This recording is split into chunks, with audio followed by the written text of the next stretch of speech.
This is Saad and welcome to my channel. In this video I'll be telling you how to fix your slow Ethernet or LAN speed on the new Windows 11.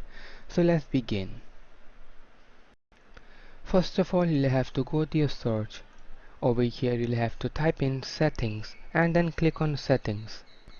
Now you'll have to click on network and internet. Over here you'll have to then select advanced network settings. Now select network reset and then click on reset now. After resetting your network settings, you'll have to restart your PC. For fix 2, you'll have to again go to your search and then you'll have to type in CMD. Now you'll have to click on this and right click on this and then click on run column/resetlog.txt and then click on enter.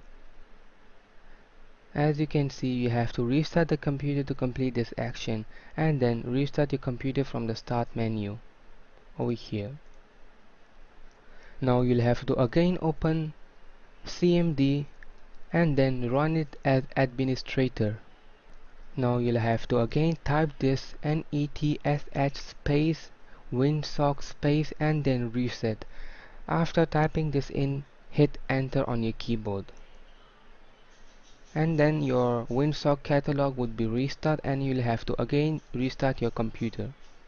Now you have to type in ipconfig/flushdns ipconfig and then there should be a space /flushdns and then click on OK. Now you have to restart your computer and your problem should be solved. For an additional fix, you'll have to go to your control panel. To go to your control panel, just go to search and then type in control panel and then hit enter. Over here click on network and internet and then click on network and sharing center. Now you'll have to click on change adapter settings and then click on your Ethernet connection and then click on properties. Now you'll have to click on Internet Protocol version 4 and then again click on properties over here. Now you'll have to click on use the following DNS server addresses. Over here you'll have to type in 1111 and then 1001 and then click on OK.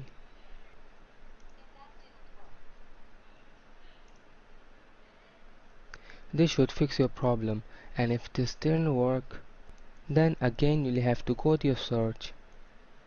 In search you'll have to type in device manager and then click on the first option over here. In device manager you'll have to click on the small arrow beside network adapters and then you'll have to select your adapter. You'll have to right click on it and then click on uninstall device over here. Now you'll have to click on uninstall. After this you'll have to click over here, scan for hardware changes. After this, close this and restart your computer. Your problem should be solved now. For more similar videos like this, do subscribe to our channel. We'll meet in the next video. Till then, peace out.